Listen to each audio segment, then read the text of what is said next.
ناظرین، خانے کعبہ اس روز کے جب تک زبردستی طریقے سے کوئی تجھ سے نہ چھین لے۔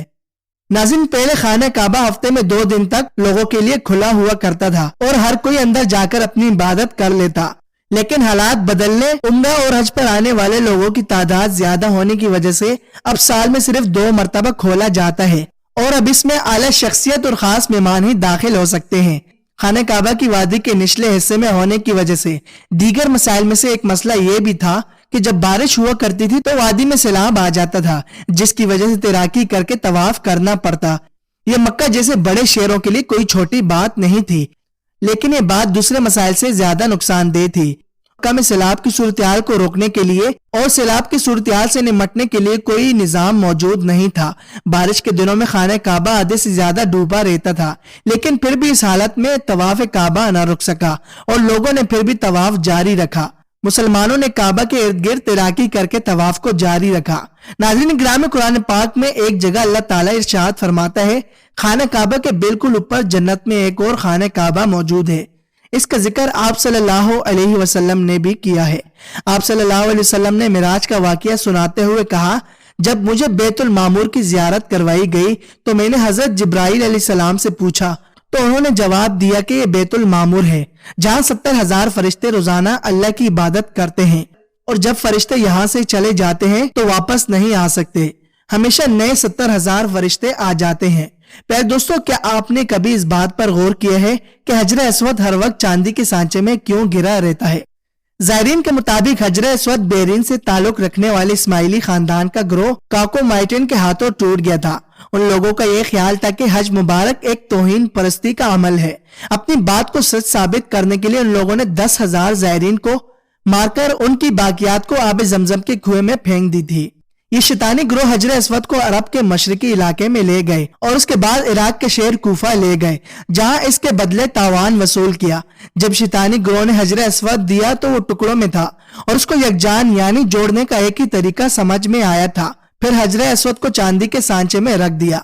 تاریخ دانوں کے مطابق اس پتھر کے کچھ حصے آج بھی کہیں گم ہے۔ خانہ کعبہ کبھی بھی چکور شیپ کا نہیں تھا، بلکہ اس کی اصل زاویے کے مطابق یہ ایک آدھا گول حصہ ہے، جس کو حجر اسماعیل کہا جاتا ہے۔ نبی کریم صلی اللہ علیہ وسلم کو نبوت ملنے سے پہلے جب خانہ کعبہ کی دوبارہ تعمیر ہوئی، تب قریش والوں نے اس بات کی حامی بری کہ وہ حلال کمائی سے ہی اس کی تعمیر مکمل کریں گے۔ اس کا مطلب ہے چوری، جوا خوری، لوٹ مار اور حرام خوری سے کمایا ہوا پیسہ استعمال نہیں ہوگا۔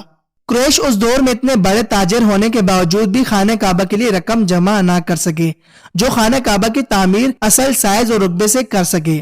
انہوں نے خانہ کعبہ کی ایک چھوٹی عمارت تعمیر کی جس کی دیواریں مٹی کے اینٹوں سے بنی ہوئی تھی۔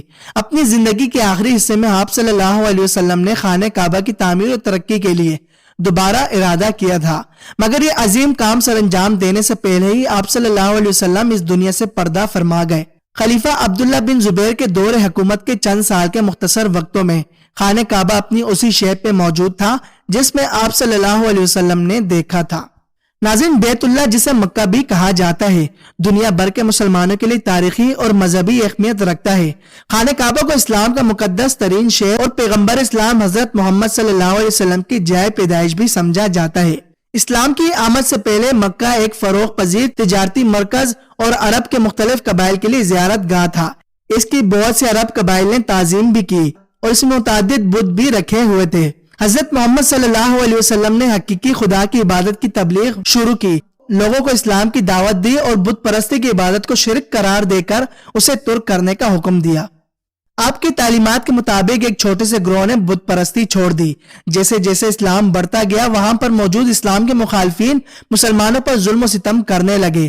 622 عیسوی میں آپ صلی اللہ علیہ وسلم اور ان کے پیروکار ہجرت کر کے یثرب کی طرف روانہ ہو گئے، جو بعد میں مدینے کے نام سے مشہور ہوا۔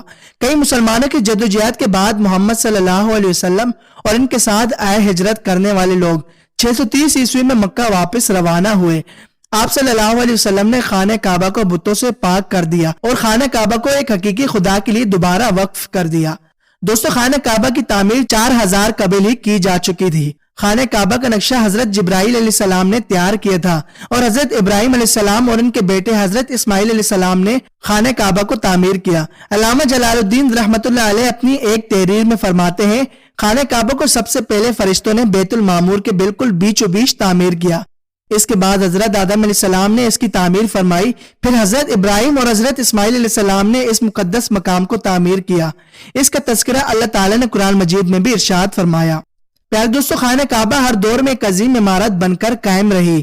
خانہ کعبہ کی عزت اور احترام میں کبھی بھی کسی طرح کی کمی نہیں آئی۔ اس جگہ پر عبادت کرنے سے دوسری جگہوں کی نسبت زیادہ فضیلت حاصل ہے۔ اب اس خانہ کعبہ کی اونچائی تقریباً 15 میٹر ہے، تاہم اس کی چوڑائی چاروں طرف مختلف پیمائش رکھتی ہے۔ خانہ کعبہ کے غلاف کی لمبائی 54 میٹر ہے، جسے ہر سال تبدیل کیا جاتا ہے، اور غلاف کعبہ کی تیاری میں 1 من سونے سے بنی تاروں کا استعمال کیا جاتا ہے۔ خانہ کعبہ مسلمانوں کا قبلہ ہے اور مسلمان اسی طرف رخ کر کے عبادت کرتے ہیں۔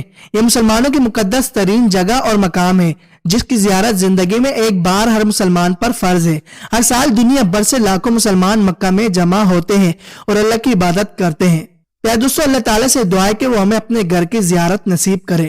اگر آپ کے دل کی بھی یہی دعا ہے تو کامنٹ سیکشن میں آمین لکھ کر جائیے گا۔ امید کرتا ہوں آج کی ہماری یہ ویڈیو آپ کو ضرور پسند آئی ہوگی۔ پسند آنے کی صورت میں ویڈیو کو لائک کر کے شیئر کر دیں۔ ملتے ہیں اگلی ایک انفارمیٹیو ویڈیوز میں، تب تک کے لیے اللہ حافظ۔